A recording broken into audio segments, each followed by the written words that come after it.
어제 문재인 전 대통령 9.19 사실 남북 이 평화선언 5주년 기념 행사에서 지금 온 겁니다. 근데 여기 문재인 전 대통령만 왔느냐? 아니겠죠. 다음 기사 보겠습니다. 문정부 핵심 인사 집결. 9.19 합의는 남북 충돌 막는 최후의 안전핀이다. 네. 여기 지금 사진을 좀 볼까요? 여기 강경화 전 외교부 장관이 굉장히 오랜만에 얼굴을 나타냈습니다. 이 자리에는 강경화 전 외교부 장관도 있었고요. 문정인 전 특보도 있었고요. 임종석 실장도 비서실장도 참석을 했었다라고 합니다. 근데 이런 모습을 보면 사실 김수철 원장님, 일각에서 문재인 전 대통령이 새 과시를 한 것 같다라는 얘기도 나와요. 네. 근데 새 과시를 하다 보면 새 대결로 사실 이어지는 거거든요. 네. 근데 문제는 이 새가 전직과 현직 대통령의 새 대결로 가는 것이냐, 그렇다면 어떻게 보십니까? 일단 그 문재인 대통령은 전면에 앞으로 계속 나올 것 같다라는 생각이 드는 게, 왜냐하면 과거에 이제 본인께서 퇴임하시면서 조용한 대통령으로 남고 조용한 시민으로 살고 싶다 이렇게 말씀하셨는데, 제가 보니까 이제 전면에 등장을 한 것 같아요. 뭐 아까 말씀하셨듯이 이제 시작이다. 네, 시작이다. 안보 문제가 이제 빌미가 됐다고 하긴 하지만 이제 시작이라는 생각이 좀 들고요. 지금 다가오는 총선에서 어떻게 보면 문재인 정부가 했던 여러 가지 과오들이 지금 속속 드러나고 있고 또 평가받고 있기 때문에, 잘못하다가는 만약에 민주당이 총선에서 패배하게 된다면 문재인 대통령이 독박을 쓸 가능성이 높게 되어 있습니다. 그러다 보니까 아마 적극적으로 방어를 하면서 민주당 내에서의 어떻게 보면 또 친문 지지세를 가지고 또 총선의 임무로 인해 가지고 자신의 영향력을 확대하고자 하겠다. 그 계기가 아마 이번에 이제 9.19 공동 5주년 행사였던 것 같습니다. 제가 이제 한 가지 좀만 덧붙이고 싶은 게 뭐냐면, 우리가 돌아봐야 될 게 있는데, 2019년도가 어떻게 보면 하노이 노딜 이후에 남북 관계가 이제 경색될 때 좀 약간 불안할 때였는데, 네. 그때 쌍방울의 김성태라는 사람은 뭐 대북 투자를 위해서 하게 되면서 그 주식이 나누스라는 대북 협력 경력 주식이 3배가 급상을 하게 됩니다. 사실 그게 무슨 말이냐면, 이 경제가 따로 노는 게 아니고 남북 관계에 환상을 심어주고 그렇게 뭐 이렇게 하게 되면 네. 실제로 그 남북 경협줄에서 피해를 보는 사람도 생긴다는 거예요. 결국 그 무슨 말이냐면, 우리가 따로 놀 게 아니고 그 당시에는 그렇게 평화를 이야기했지만 뒤로는 이렇게 남북 관계에 일탈적 행위들이 일어나는 거거든요. 경기도에서 남북 교류협력 사업을 하기 위해서 안부수 회장에게 15억을 지원을 합니다. 그런데 네. 밀가루를 뭐 1,600톤을 지급하겠다고 했지만 결국은 510톤밖에 보내지 않았거든요. 이게 얼마나 일탈적 행위고 횡령이 일어난 사건입니다. 그런데 이런 사건들을 따로 놓고 볼 게 아니라 우리는 같이 보면서 남북 관계가 이 2년만으로 아니면 남북 관계가 환상만으로 되지 않는다고 하는 것을 우리 국민들이 직시해야 하고요. 거기에서 근거 없이 낙관주의에 빠져가지고 남북 관계를 어떻게 보면 되돌리거나 퇴행시켰던 부분들에 대해서 문 대통령은 직접적 책임자거든요. 그분이 나오셔가지고 이제 와서 이렇게 이야기하는 것은 국민들에 대한 도리가 아니다, 이렇게 생각이 듭니다. 네. 살짝 남북관계 얘기하다가 대북 송금 얘기로 넘어가나 싶기도 했었습니다. 네. 근데 일단 아무튼 이 남북관계와 경제가 뭐 따로 노는 게 아니다라는 말씀을 하시는 차원에서 살짝 나왔던 것 같은데, 문재인 전 대통령 어제 굉장히 이런 직격탄을 날렸죠. 그런데 이 얘기를 하기 전에 갔던 곳이 있습니다. 다음 기사 볼까요? 결기 충분히 보였다. 이재명 찾아 단식 만료. 문재인 전 대통령 9.19 기념 행사에 가기 전에 먼저 녹색병원부터 들렸습니다. 그 모습 같이 보고 오시죠.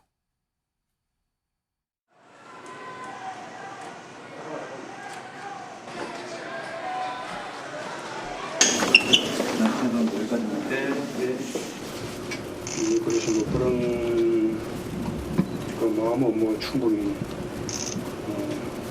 우리가 뭐 공감하고 또 같은 마음을 갖고 있는데, 그런 일에 대해서도 이제 길게 쌓아 나가야 되고, 그리고 이제 또 국면도 또 좀 달라지기도 하고.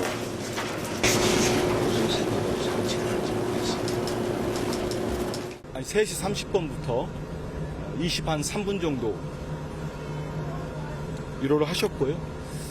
처음 두 분은 대화를 나누는 동안 두 손을 꼭 잡고 손을 놓지 않으셨습니다. 네. 문재인 전 대통령 이재명 대표 병문안을 갔습니다. 가서 이제 그만하시라. 별게 충분히 보였습니다라고 얘기를 했는데 이재명 대표 여기에 대해서 답을 하지 않았다. 사실상 단식을 계속 이어나가겠다라는 뜻을 분명하게 밝혔다라는 겁니다. 근데 문재인 전 대통령이 어제 병문안을 갈 것이냐 안 갈 것이냐 사실 좀 얘기가 좀 분분했었습니다. 근데 안 갈 것이다, 안 가고 메시지 정도만 낼 것이다라고 얘기했던 분들 중에는 그 이유가 만약에 간다면 이건 직접 현실 정치에 약간 발을 들이미는 상황이 될 텐데 그러진 않을 것이다. 메시지만 낼 것이다. 라는 얘기가 있었는데 직접 방문을 했습니다. 이상식 실장님. 이거는 현실 정치에도 직접적으로 좀 관여를 할 것이다. 라는 걸로 봐도 되는 걸까요? 저는 그렇게는 보지 않습니다. 문재인 대통령께서 이제 이재명 대표 단식 현장을 찾아간 것은 네. 작게는 이재명 대표, 조금 더 넓혀서는 민주당과 진보 진영 전체가 큰 위기에 빠졌다고 본인은 판단하시고 응원하고 격려하기 위해서 민주 진영의 가장 큰 어른이신 본인의 역할이 필요하다. 저는 이렇게 생각을 하고 있는 거죠. 거기다가 뭐 어떤 친문이나 친이의 뭐 결합이다 결집이다 하는 이런 여러 가지 부가적인 해석을 지금 하는 것은 시기상조이고 필요하지 않다. 문 대통령이 원래 또 저런 또 단호한 모습을 보이는 분이 아니신데 네. 그래서 많은 사람들이 직접 단식 현장을 찾아갈 걸로 생각을 안 하신 분들이 많은 것 같아요. 그런데 직접 저렇게 가신 것은 뭐 제가 지금 말씀드렸다시피 진보 진영의 큰 위기를 가장 큰 어른으로서 직접 이제 응원하고 격려해야 되겠다. 그런 생각으로 보이고 아마 이제 앞으로 문재인 대통령이 저렇게 격려하고 함으로써 진보 진영 전체가 다시 한번 단결하는 그런 계기가 될 걸로 저는 그렇게 보고 있습니다. 진보 진영 전체가 단결하는 계기가 될 것이다. 하지만 그렇다고 해서 친문, 친이가 화학적으로 결합을 한다는 해석까지는 너무 나갔다. 그렇게까지는 보지 않는다라고 말씀을 하셨는데 김병욱 의원님. 네. 하지만 이재명 대표를 또 주어로 본다면 이재명 대표 입장에선 이 상황 천군만마를 얻은 그런 상황 아닙니까? 글쎄요. 저는 단식장에 있어서의 위로 방문은 좀 인간적인 측면에서도 봐주면 좋겠습니다. 사실 우리 당의 대표를 역임하셨고 지금은 상임고문 자격을 갖고 있는지 모르겠는데 네. 우리 당의 모든 상임고문들이 단식장에 방문하셨잖아요. 네. 그리고 우리 당원들이나 지지자들 또 원로 이런 학자들, 종교인들 모두 다 단식을 멈춰달라고 하면서 방문했죠. 방문하는 딱 한 그룹이 이제 국민의힘 지도부. 그래서 정말 아쉬운데요. 그 말씀 한 말씀 드리게. 제가 초선 때 김성태 원내대표가 단식을 하고 있었어요. 저는 네. 지나다니면서 목례도 하고 가서 악수도 하고 그러면서 단식장을 왔다 갔다 하는 기억이 있습니다. 근데 지금 정치는 꼭 이렇게 서로가 5m, 10m 하면 서로가 앞방인데 이렇게 멀리 할 이유가 있을까? 왜냐하면 단식이라는 것은 뭐 한쪽에서는 조롱도 하고 해화하지만 큰 결심 없이는 절대 할 수 없는 게 단식입니다. 자기 몸을 버리고 자기 모든 것을 잃을 각오로 하는 것이 단식이거든요. 그런 것들을 인간 대 인간으로는 좀 서로가 이해하면서 정치를 해야 되는데 그런 부분들이 너무 없었다는 게 아쉽고요. 어제의 단식장 방문은 물론 뭐 대통령이기 때문에 행보 하나하나가 정치적으로 해석될 수는 있겠지만 그동안에 가보지 못한 단식하는 이재명 당대표에 대한 인간적인 도리와 예의를 차리는 게 우선이라고 보고요. 네. 우리 문재인 대통령께서 말씀하셨지만 앞으로 좀 더 다른 모습으로 앞으로 싸워나갈 일이 많은데 건강을 챙겨라. 그래서 앞으로 좀 더 많은 문제와 난관을 함께 헤쳐나가자. 이 문제는 단결하고 통합해서 앞으로의 국정의 문제점을 함께 해결해 나가자라는 메시지로 읽을 수 있겠습니다. 네. 근데 지금 일단 뭐 너무 정치적인 해석을 달지는 말자. 그냥 단식하고 지금 상당히 건강상 좋지 않으니까 위로 방문할 수 있는 거 아니겠느냐라고 말씀하셨는데 어제 한 정치평론가분이라고 좀 말씀을 드리겠습니다. 그분이 저한테 이런 말씀을 하시더라고요. 하지만 이 상황이 친명계가 꼭 반길 상황은 아닐 것이다. 왜냐하면 공천 문제로 상당히 민감한데 문재인 전 대통령이 목소리를 내기 시작하면 친명계는 위기감을 느낄 수도 있다라는 얘기를 하기도 하더라고요. 김병욱 의원님. 우리 당의 공천은요. 시스템 공천입니다. 네. 다시 말해서 경선 주자가 있을 때 여론조사 50%, 권리당은 50% 이렇게 해서 합산하게 됐습니다. 이거는 절대 룰에 예외가 없습니다. 옛날에는 이 50대 50을 여론조사 80, 당원 20, 뭐 네. 어느 때는 거꾸로 당원 80, 여론조사 20, 그 지역에 출마하는 후보에 따라서 어느 계보냐에 따라서 이걸 바꾸고 했었습니다. 그걸 네. 막기 위해서 저희가 시스템을 공천을 아니 시스템을 바꾼 겁니다. 그래서 5대 5라는 것을 분명히 말씀을 드리고요. 시스템 공천이라서 그런 걱정은 안 해도 된다. 예, 다만 전략 공천 네. 또는 새로운 선거구가 늘어나는 지역에 어떻게 우리가 좋은 인물을 잘 영입할 거냐 이런 부분에 대한 배려는 조금 있지만 전체적으로 각 지역구 출마하는 후보들에 대해서는 시스템 공천을 하게끔 이미 당원 당규가 완벽하게 준비돼 있다. 예, 그런 걱정을 하지 마시라. 예, 그런 말씀 꼭 드립니다. 알겠습니다. 제가 그 평론가분께 잘 전달을 드리겠습니다. 근데 지금 요런 어떤 분위기, 약간 공천을 앞두고 총선을 앞두고 약간 미묘한 요런 분위기를 지지자들도 알고 그런 건지는 모르겠는데 다음 기사를 좀 볼까요? 이재명 지지자들 병원 앞 문재인 출당 편말을 들고 있었다라고 합니다. 불편한 기류는 여전한 것 같다라는 얘기인 건데 요 모습 직접 보고 오시죠.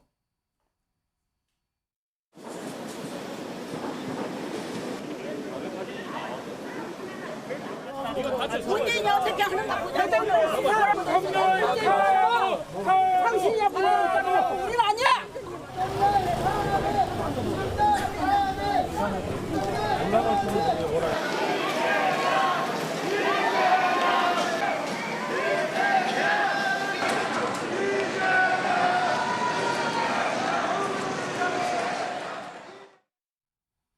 네, 아까 문재인 전 대통령이 이재명 대표 손을 꼭 잡은 그 모습을 보셨는데 손을 꼭 잡기 전에 병원에 들어가면서는 문재인 출당이라는 그 팻말을 뚫고 들어왔었던 거였습니다. 근데 문재인 전 대통령 병문안을 끝내고 간 뒤에 얼마 되지 않아서 바로 공보국에서 이렇게 알림을 보내왔습니다. 이재명 대표의 얘기 좀 전원을 지금 보낸 거죠. 문재인 전 대통령이 병원을 방문할 당시 손피켓을 들고 문 전 대통령 출당을 요구한 일각의 행태에 대해서 강하게 비판을 했다라는 거. 그러면서 이 대표는 문 대통령님은 당의 큰 어른이다. 우리 안의 차이가 아무리 크다 한들 상대보다 크지 않다. 지금은 단결해서 외부의 무도한 세력과 맞서야 할 때다라고 강조했다라고 직접 알림을 보냈습니다. 네. 근데 그렇다고 한다면 이상식 실장님, 예. 이 얘기인즉슨 이재명 대표도 문재인 전 대통령의 어떤 향후 행보, 역할 이 부분에 있어서 어떤 자리를 좀 내어주는 부분이 합의가 됐다라고 봐야 되는 거냐? 조금 전에 말씀드렸다시피 저는 그렇게는 생각 안 하고요. 뭐 하여튼 네. 문재인 대통령에 대해서 굉장히 고맙게 생각하는 것은 틀림없는 사실인 것 같습니다. 네. 지금 우리 강성 지지자들이 저런 과민 반응을 보이는 것은 지금 검찰의 영장 청구에 대해서 저희 강성 지지자하고 전체 민주당 당원분들이 굉장히 흥분하고 좀 분노해 계신 것 같아요. 예, 그래서 저러다 보니까 그런 과민 반응이 나오는 것 같은데, 그러나 저런 과민 반응은 제가 보기에는 민주당을 위해서나 또는 이재명 대표를 위해서도 그렇게 바람직하지 않다. 이재명 대표 자신이 작은 차이를 이겨내고 지금은 무도한 적에 대해서 대동단결해야 될 때다. 저런 메시지를 내는 지금 형편인데 지지자들께서 저렇게 민주당의 가장 큰 어른이신 문재인 대통령에 대해서 뭐 출당한다, 뭐 저렇게 비판하고 하는 것은 제가 보기에는 바람직하지 않다. 좀 자제를 하시고 흥분을 갈아치는 게 좋다. 저는 이렇게 보고 있습니다. 네.